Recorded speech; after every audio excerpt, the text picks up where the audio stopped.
Welcome to the First Things First podcast. And first things first, we need you to subscribe and leave comments letting us know what you think of the show. We're listening. I'm Nick Wright, joined by two of my favorite people, Jenna Wolfe, Cris Carter. Now, let's get the show started.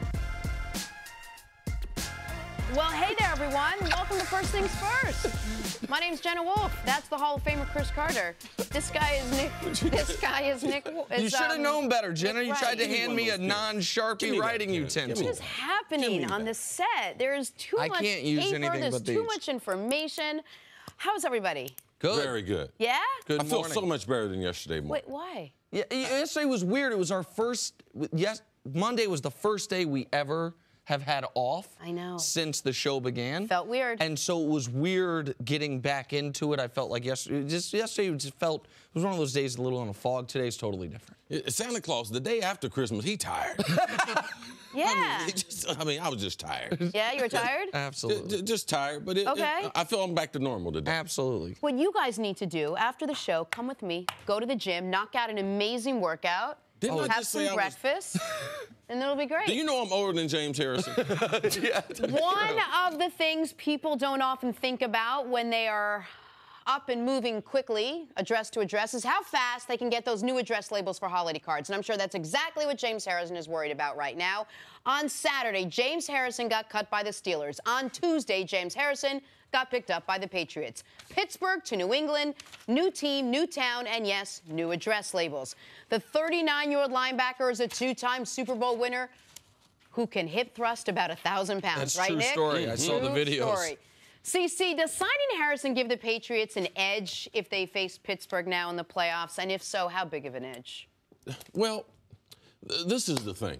When you acquire, it would kind of be like this. All right, let's hear it. If we had a show that we were competing against, and they had someone who worked there for a long time and was a star, and then all of a sudden, we decided to bring them over here to work with us. Now, we would have to try to, how do we pull the information and get it on the air that might help us be a better show than the previous show? Without looking like we're trying to do that. Yeah, but the truth of the matter is, if the person's not talented, if they can't fit a role or a void that we have, how much use is the person, even though they've been over there for a long time?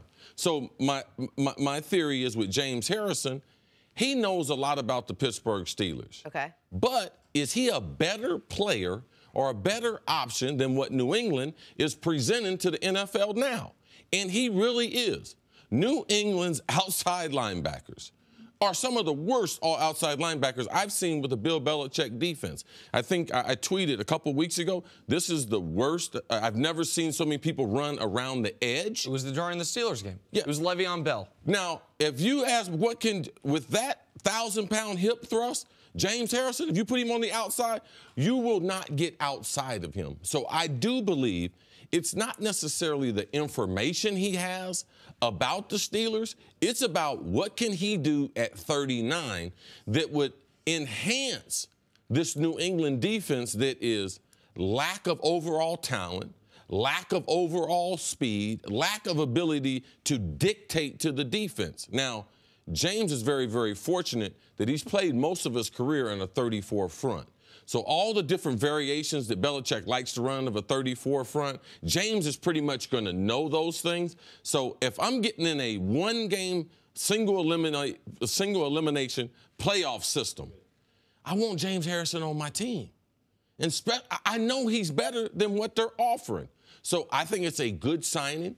How much football can he play? I believe he can play about 20 to 30 snaps a game. He's only played 40 snaps this season, and he's 39 years old. So I do believe in a spot duty, he can help out New England, especially with their lack of being able to control the edge of the defense. All right, so a few things. One is, just from a pure football perspective, one thing CC left out is if Harrison's going to play outside, it does allow for the Patriots' Kyle Van Noy to kick back inside. They had a guy who's a decent inside linebacker playing on the outside because their outside linebackers are so bad. Yes. So potentially, maybe you've upgraded inside and outside. At the same time. CC's the first person, though, I've heard discuss this about football. Everyone's talked about that. I should say on the field football. Everyone's talked about James Harrison in the meeting room. James Harrison knowing the Patriots or the Steelers' secrets. Yeah, the James Harrison knowing what they're going to do. For his position, I don't buy into that. And here, as far as that being able to help the other players on the New England Patriots. In the meeting room, it's hard for me to believe that there is, if they were to play in the postseason, after having the Steelers will have played 17 games this year, the whole Roethlisberger-Tomlin career, and how smart the Patriots staff is, that Harrison's going to be able to tell them something that Bill Belichick doesn't already know. On the field, he's not the one wearing the headset. He's not the one that I would think is going to be communicating player to player on defense pre-snap, here's what they're doing. So I think the off-the-field stuff is slightly overblown, and if it wasn't, then guess what? Harrison had to pass through waivers. There are the Jags, who are more likely to play the Steelers in the playoffs, could have picked him up. One of the Titans could have picked him up. The Jags have outstanding linebackers, though. They got a lot of speed. But if it was just for the meeting room part, I'm talking about not even on the good field. Point. Yes, if you absolutely. just wanted a guy who wasn't even going to be active on game day, just to get him in the meeting room, it would have cost you $75,000. Any team in the league could have picked him up, including the Pats. He passed through waivers. The Pats then brought him in and signed him. So I think the off-the-field stuff's overblown. On the field, is he an upgrade? I mean, the guy has a tackle in one game this year. He's played 40 snaps this year. Maybe he's been saving it for the end. He seemed frustrated he wasn't playing. He said, if I knew I wasn't playing, I wouldn't have signed there. So he clearly thinks he has something left. I do wonder if this is a bigger name, though, than impact at this point in his career. Isn't this so typical Patriots? Like, this is what they do. They'll take a guy that someone else doesn't want. They'll take anything to find an edge, whether the edge works out or not. So maybe he knows one thing. Maybe there's something. There's an element of the mood, the culture, anything that could tip the Patriots a certain way. But my question to you, Cece, then would be, would the Patriots have picked him up realistically? Would the Patriots have picked him up if he didn't come from the Steelers? If he came from another team that released him, would the Patriots be so quick to make sure they get him? If he's a veteran player, I mean, they pick up the Browns players. They pick up Buffalo's players. So Bill Belichick, it's just not a matter of the rivalry. You know, it's a matter of what can this guy do and what kind of information he can present. So I believe that you're right. I believe that he will make a tremendous contribution because if he's there in the AFC Championship game in Gillette against the Pittsburgh Steelers, let me tell you guys what he does know. The right tackle, Marcus Gilbert, he's been going against him since he's been in the league. And there is no doubt that James Harris thinks in that situation he can dominate Marcus Gilbert. The left tackle. You remember earlier in the season when they had the controversy about the protest? Yep. You remember? Alejandro Villanueva. Villanueva wanted to go out to represent because because of his past. He's a service member. Yeah, and he deserved that right. But it caused a lot of controversy in that locker room. You know who James Harris has been going against in practice? Villanueva. You know who he'd see in the AFC Championship game? Villanueva. You know who don't want to see James Harris? That's Marcus Gilbert and Villanueva. They do not because they know him.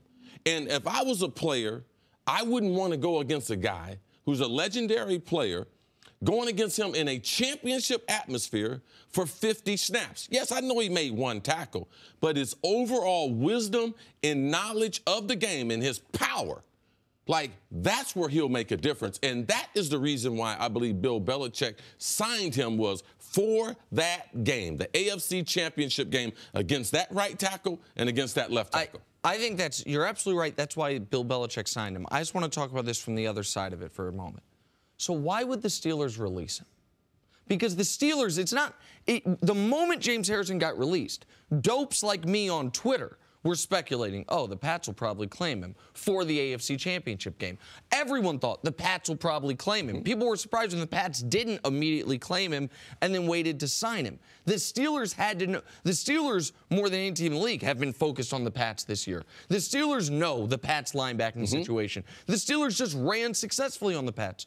So why would the Steelers release him knowing that this is a possibility, unless they thought he cannot be a productive player at all. Or does this have the feel of something? Is there if he's a double agent. That's my favorite theory. I was gonna save that for Coach Mangini. That they sent him there as a double agent. That they're like, listen, we know New England's going to pick you up. You're going to tell them when Roethlisberger says banana Y2, it means this, it means that. But I was going to save that for Coach Mangini. So save the double agent stuff for now. But why would the Steelers do it? Like if they... The churning of the last 4 or 5 roster spots, especially at playoff time, if you get a lineman hurt, you need an extra defensive back, which they did. They had a lineman that was suspended. Yep. They also need an extra defensive back for Joe Hayden. So sometimes you have to make that calculated risk and put a guy on waivers where potentially you might not get him back. And that's what happened here as far as the Steelers. I believe their cutting him was legitimate because they needed the roster spot. Also, Bill Belichick, man, he always wants to interview you, Jenna, and sit down and talk to you in person. So he wanted to know of James Harrison, how much football you want to play. He'll tap into you. Typically, he won't claim you off waivers. He wants to sit down, talk to you, and then he signs you, which they did with James. Follow me here as we move on to America's team. The Cowboys season is over, but is. Yes, they've got another game left, but also, yes, they're done for the year and already looking ahead to next season. After falling to 8-7 with the loss to the Seahawks, many have been questioning the future of Jason Garrett. But Jerry Jones seems to be committed to his head coach. Listen to this. I certainly know a lot about Jason Garrett. But because of that, I can very quickly and candidly say his job is not at issue here at all. It's not in the best interest of the Cowboys right now to be considering a head coaching change. I mean, Jerry Jones, seemingly the word of God here, but would bringing Jason Garrett back be the right move, CC? Anytime I talk about coaches' hirings and firings, I try to look beyond me getting rid of them, and I try to replace them and try to wonder, did I really upgrade the position? I don't believe in just changing coaches just to change because, you know, they could do a lot worse. And based on what we're hearing from the coaching vacancies, there's going to be an unusual number of vacancies this year for head coaches. And when you look at the pool of coaches, I mean, there's really not a sexy name or someone that jumps out there, not unless, and I don't think he would do it, John Gruden. Now, if you told me that John Gruden was going to go to Dallas, then I'd be like, okay. Then I think that might be an upgrade over Jason Garrett. Tell me why. Why John Gruden over Jason Garrett? What does he have? The reason why, because I believe that he's going to develop a young quarterback. Also, he has the type of energy that is really, I mean, it affects a locker room. Infectious energy. Yes, I believe that he is not a good leader. I believe he is a great leader. I know he loves the game of football. I just don't know. With Dallas and Jerry, sometimes there's so many other things. And Gruden is about football, you know. And I would say that he is the most talented of all the coaches if they made themselves available. I don't think he's going to be available. I think Jason Garrett has done a good job with Jerry because the last few years, Jerry and them got it right as far as drafting the players. The players he gave him to develop, he's developed these players. They still need a few more players. We thought because they found Dak that, now they're going to the Super Bowl. Well, they still need a few players. I believe Rod Marinelli has done a great job with their defense, and I believe that Scott Linehan, they should look at a new option as far as the offensive coordinator. That would be my mandate to Jason Garrett. I want to keep him as the head coach, but I need a different offense. I need something a little sexier. I need you to be able to draw up some plays to get my wide receivers open because I know my interior line and the running back and the quarterback, we're going to be good. But I do need the quarterback to grow. Now, do I trust that to Scott Linehan and Jason Garrett? I trust Jason Garrett enough to continue that process. I would hire a new offensive coordinator and try to reboot that offense.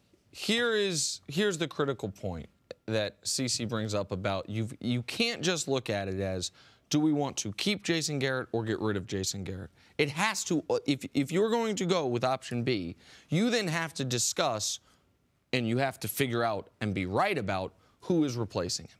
I got a list in front of me right here. 22 teams in this league have changed coaches since 2012. Those 22 teams have accounted for 77 people being head coach of their football teams in those last 5 years. 77 guys for these 22 teams. So think about how many teams. Think about what the Chicago Bears did. They decided, you know what? We're sick of being good but not great with Lovie Smith. We're going to hire Mark Trestman. That didn't work out, so they fired him. They hired John Fox. He's about 4 days from being fired. Think about what the Tampa Bay Bucks did. Also, amazingly, to Lovie Smith. We're going to move on from Lovie. We're going to bring in Dirk Cutter. He's about 4 days from being fired. The San Francisco 49ers.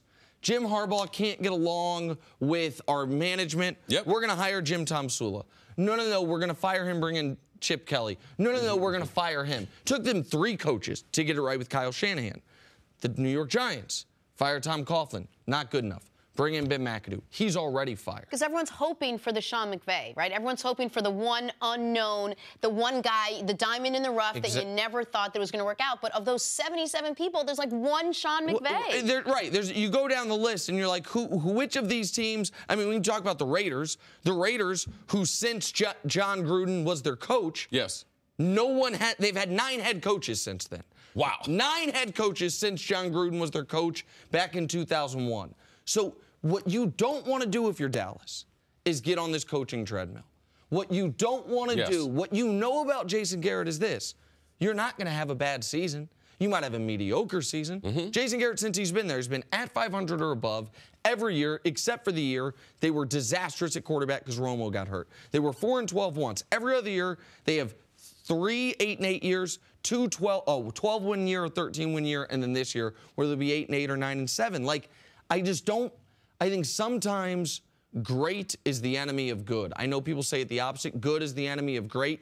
Sometimes in your quest to be great, you end up with Dirk Cutter, or you end up with John Fox Part 3, or you end up with Jim Tomsula, and then you're just doing this all over again in 24 months. But this wasn't a Cowboys team that went haywire just because of the head coach. They had other issues. They lost their running back for 6 weeks. They had a bunch of controversy in the beginning of the season. So you can't just look at this season and just take their record separate from everything else and say, oh, that's Jason. You can't just pin that all on Jason Garrett. That's what you're saying. Yeah, true. But it's when you are coaching the Dallas Cowboys, you're going to be under a tremendous amount of scrutiny. Some of it justified, some of it unjustified.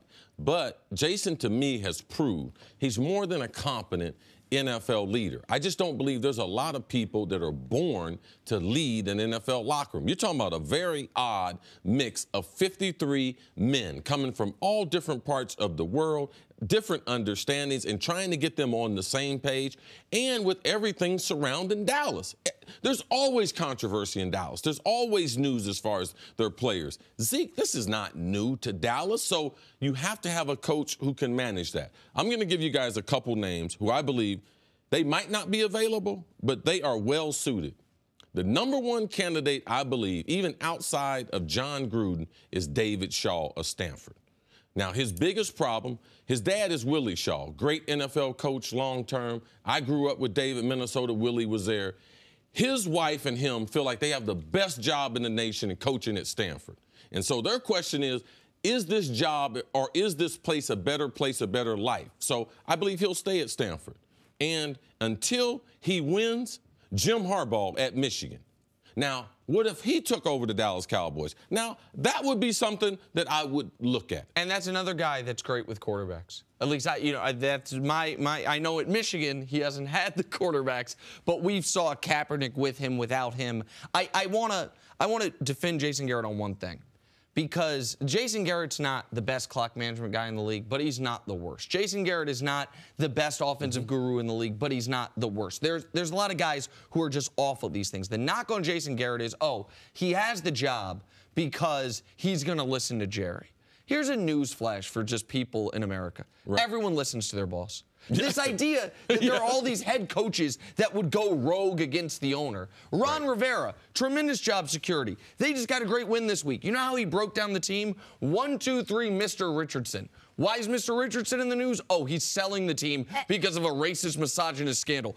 Bill O'Brien, you think he wouldn't have liked to sign Colin Kaepernick? Guess why he didn't? Because his owner didn't want him to. All these guys listen to their bosses. It is no different than us. We do the same thing, listening to our bosses. Everyone does. Yeah. In every walk of life, you listen to the person who signed you a paycheck. In the NFL, the word Wednesday generally means the day we hear from players about things we want to know about. Today, former Patriot Jimmy Garoppolo. Since taking over as the 49ers quarterback, he's 4-0. He's averaging more than 300 yards per game. And it's had a lot of people wondering if New England made a mistake dealing him. Here's Tom Brady yesterday on his former backup. Well, he's done a great job. I mean, you go in there and, get the opportunity to play and win games. That's what we're all here for. So it was good to see and, good for them to beat Jacksonville. That certainly helped us. I'm really happy for Jimmy, and he's worked really hard, and it shows up when he goes out there and plays really well. All right, CC, we know what the 49ers got for Garoppolo. They got a second-round pick. What do you think, if we did it all over again, what he would be worth right now? Oh, 2 number ones. 2 number ones. And they might have to throw in a player or something. I mean, when a box of chocolate. You win 3-4 games with the type of talent. I mean, Jenna, they are $100 million under the salary cap for next year. Like, you can't name 5 starters on their offense. Like, you would be hard pressed. Like, what he has done in learning a whole new system, which is probably Kyle Shanahan, the most complicated system as far as calling plays, understanding everything, and the way he's done it. Jimmy Garoppolo has made the hot dogs in San Francisco better. The equipment dude is better. Their kicking game is better. Like, this game is so dependent on one position. I mean, it's amazing. It's mind-boggling. It's literally made their defense better. The defense is playing more inspired. The entire team, you mentioned the complicated system. Matt Ryan, who some people would say is a top 6 quarterback, everyone has him as a top 12 quarterback, took a full year to get it. Yes. Jimmy G took him like 3 weeks. They were 1-10. They are now the league's only undefeated team over the last month. Think about that. When the Pats traded Jimmy G to the Niners for a second-round pick, the commentary was this: well, they only got a second-round pick, but it'll be the first or second pick of the second round. No, it won't. This team gonna win 6 games. Like they went from 1-10 to 4-11. Or 5-10. Pardon me. So instead of getting 2 of the top 35 players, now they're going to get 1 player in the 40th.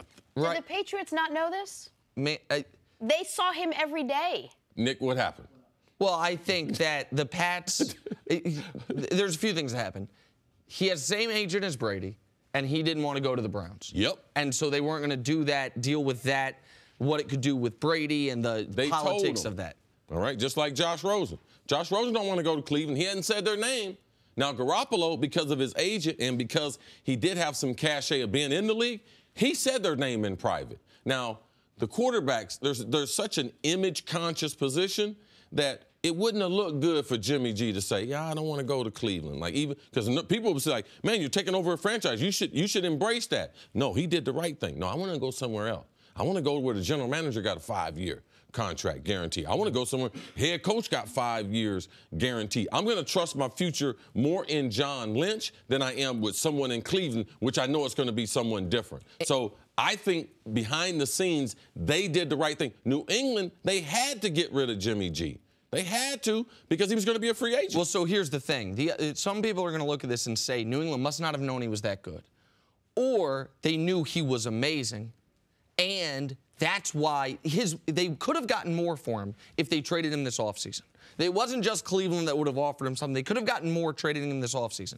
But if the Patriots were concerned, as I was, how good's Brady going to be this year? Because if Brady were bad this year, if Brady had been bad the first 7 games of the year or even mediocre, they wouldn't have traded him. Right. Brady would be the one moving on in the offseason. But then they get through 6-7 weeks. Brady's the damn league MVP. Yes. They know Jimmy G, the only option is to franchise tag him. If you franchise tag Jimmy G, that really damages what you can do to win next year's Super Bowl. But if they knew it was this good, would you do it?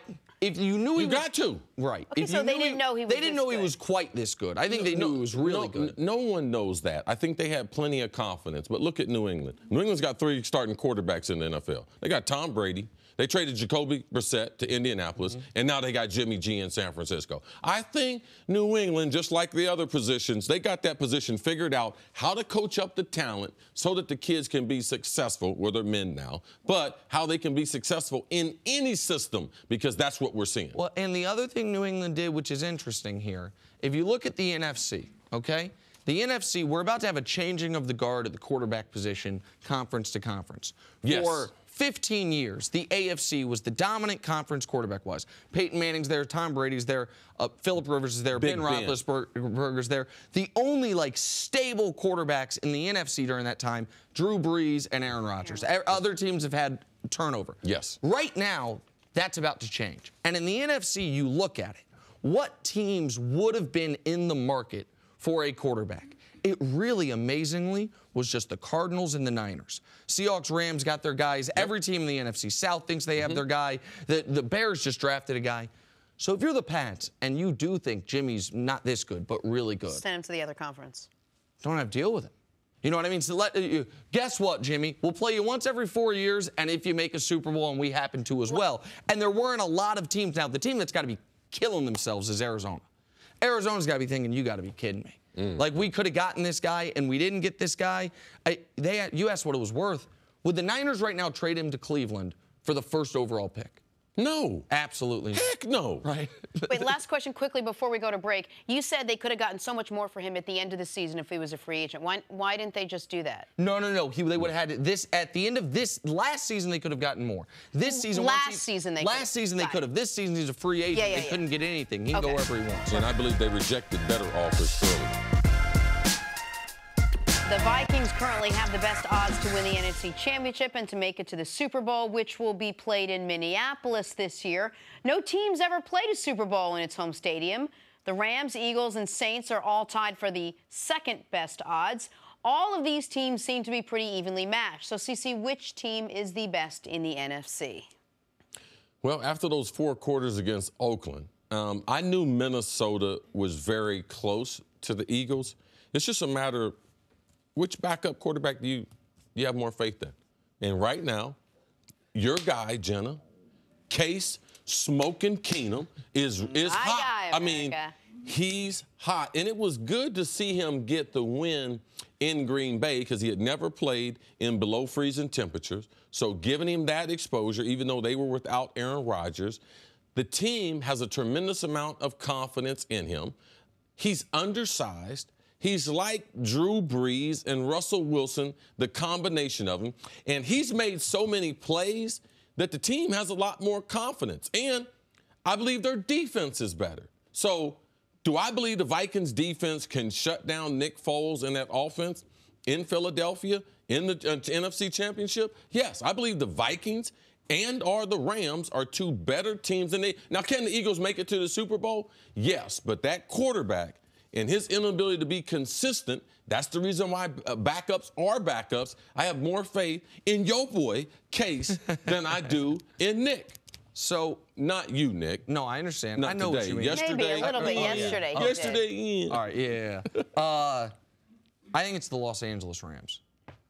The Los Angeles Rams, to me, are the scariest team in this conference.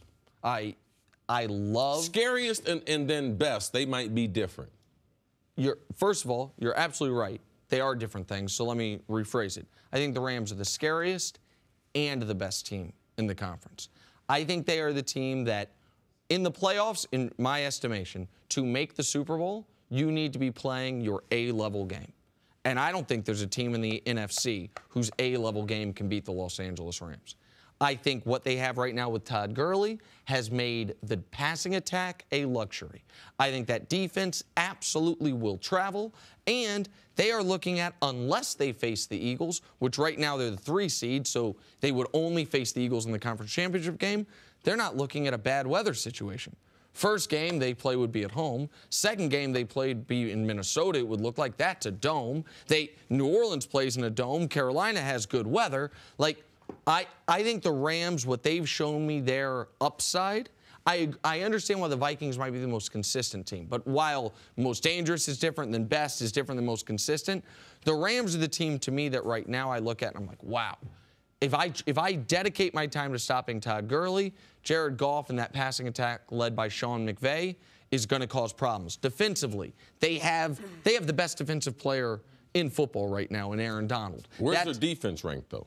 Right, well, let me tell you. Their overall defense. Overall. Rams have the 8th scoring defense in the league, the 16th total defense. So that's a team. Jenna, the reason why he said 8th, because that's their best total. Besides having Aaron Donald, that's how he worked the numbers. No, they're 4th in sacks, they're 5th in turnovers. I was giving you total defense and scoring defense. I know you like scoring more. They give up more yards than a great defense would, but they're top 8 in the league or 8th in the league in scoring defense. Is there something to be said for their lack of experience, though? It's a relatively young team as they hit the postseason with a young quarterback. Every team has lack of experience in the NFC right now. Yep. Like I shouldn't say every team, but the top teams. The Saints haven't been in the playoffs in forever. The Rams haven't been in the playoffs in forever. The Vikings haven't been in the playoffs in a while. The Eagles haven't been in the playoffs in a while. I mean, the Panthers are the team that's locked in the playoffs that has the most playoff experience, and no one thinks they're super dangerous because of the inconsistent play. The one thing, the home field advantage is huge in this.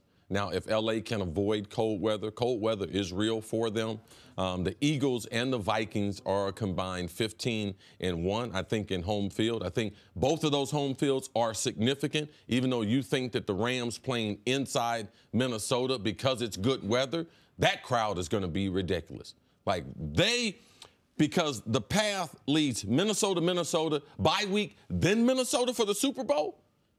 The Vikings have never won a Super Bowl.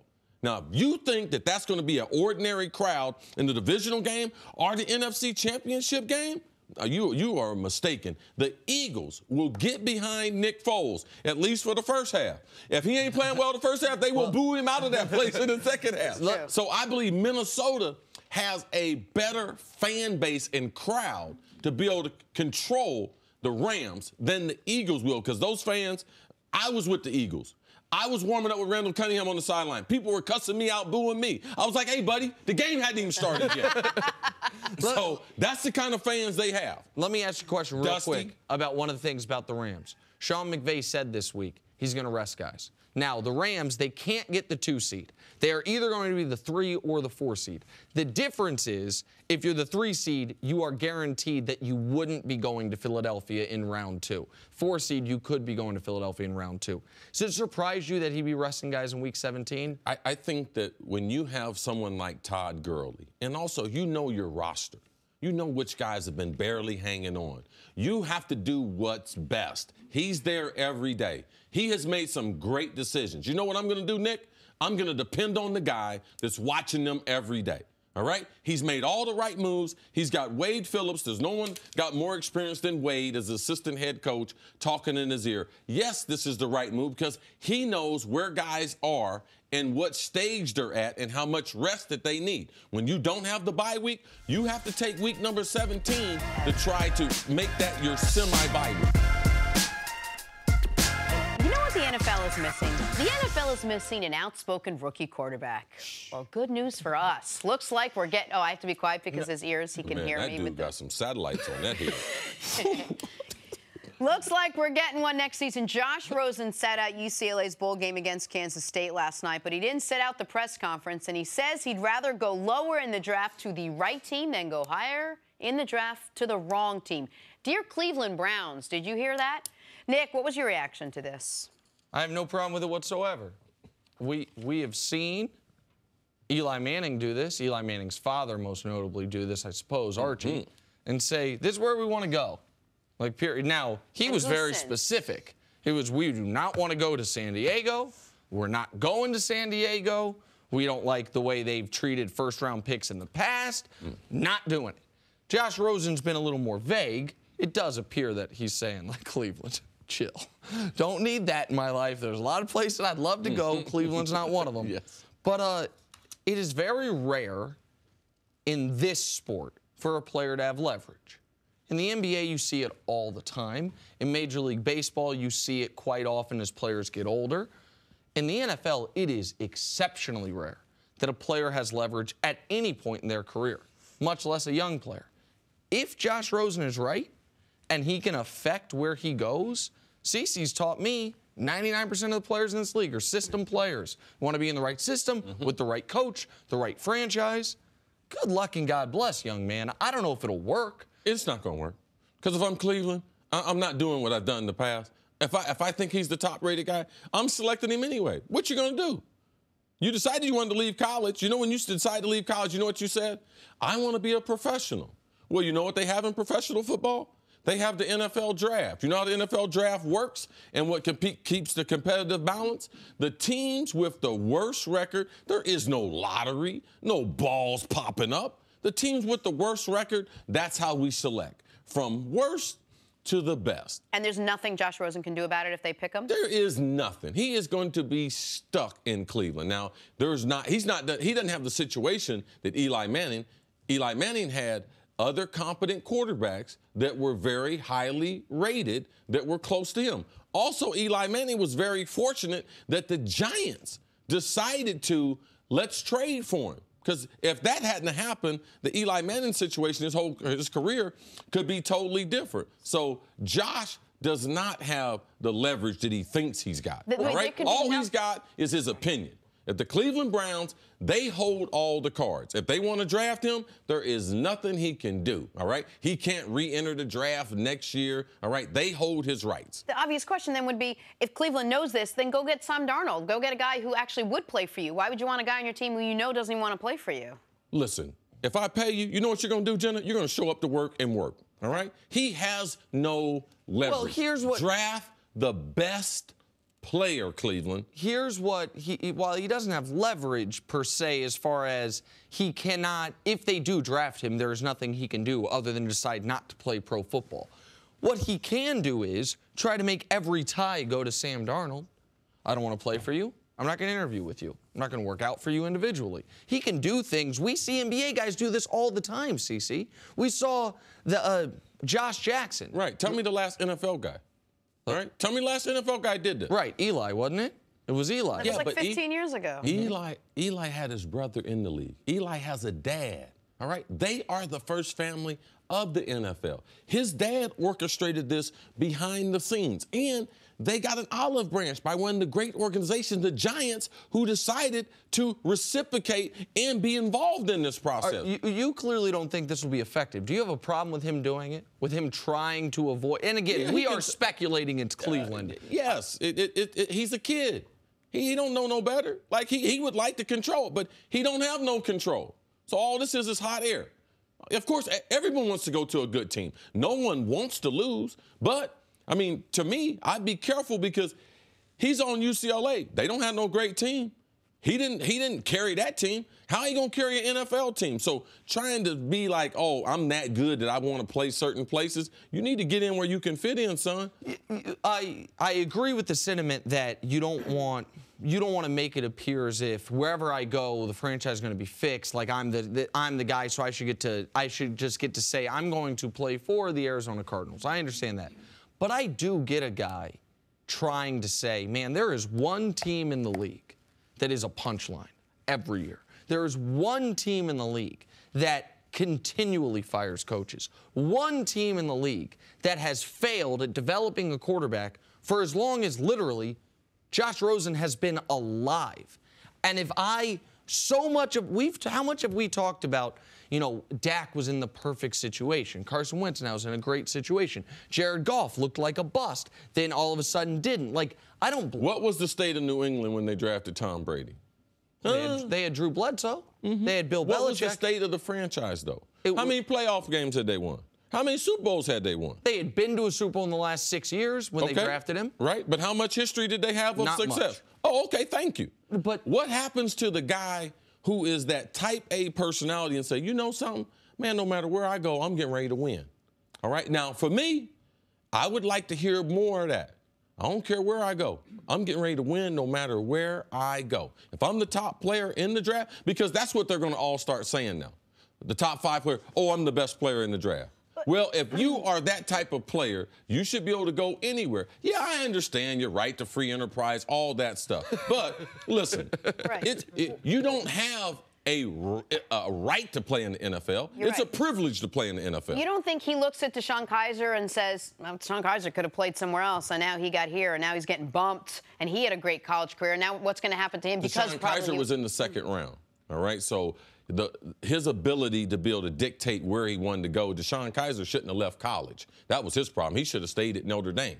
All right, now Josh Rosen, I don't know if you guys have seen his body or know his dimensions. To me, his question is not where I'm going to play, but how the heck can he stay healthy? The last 2 years in college football, Pac-10, not one of the most physical conferences. He's been hurting both of those years. So watch yourself, son, all right? You are not a can't-miss Hall of Famer. You need to go somewhere where people are going to protect you, all right? Because you are not. I don't see this guy being a transcendent talent. That, to me, all right? He don't have no big arm, and he don't have no big body, and he's not very athletic, and he's never played in the cold. So there's a lot of question marks about Josh, more questions than there are answers. That speaks for all the reasons that even though I get why it bristles you and rubs you the wrong way. It doesn't bristle me. The kid don't know what he's talking about. Oh, but hold on. But everything, let's just say he knows what you just said. The cold could be tough for me. You play in the playoffs. I got it. You got to play in the playoffs, and they're all cold. Okay. But hold on. I do need, listen, I am a guy that doesn't have the Cam Newton body. Like, injuries are an issue. Like, okay. So how about anywhere but a team that's mismanaged every position on their team except for one when they drafted Joe Thomas 15 years ago? Like that. How about a team that doesn't play in not only an outdoor stadium, every team in that division's outdoors, every team in that division's in the cold? Like Josh Rosen, did you lead your team to a championship in college? Did you win a conference title? What'd you do in high school? It's like you some great change, like you're going to change the whole NFL. You making demands. Man, you about 190 pounds, and you're going to get knocked out the first month of the season. Wet. Okay? Oh, I don't know if I want to play for the Browns. Man, you'd be lucky for the Browns to have you and hope that the Browns can put a winner around you. Don't get caught up in yourself. Wake up, son, okay? Would y'all tell me? Be woke? No, y'all didn't tell me that. Y'all told Jenna. Stay woke. Stay woke, okay? Like, don't get beside yourself. This is a great opportunity. Be careful listening to your agent and Nick Wright, all right? All right? You don't have the right to play in the NFL. It's a privilege. And any team that drafts you, you should feel blessed.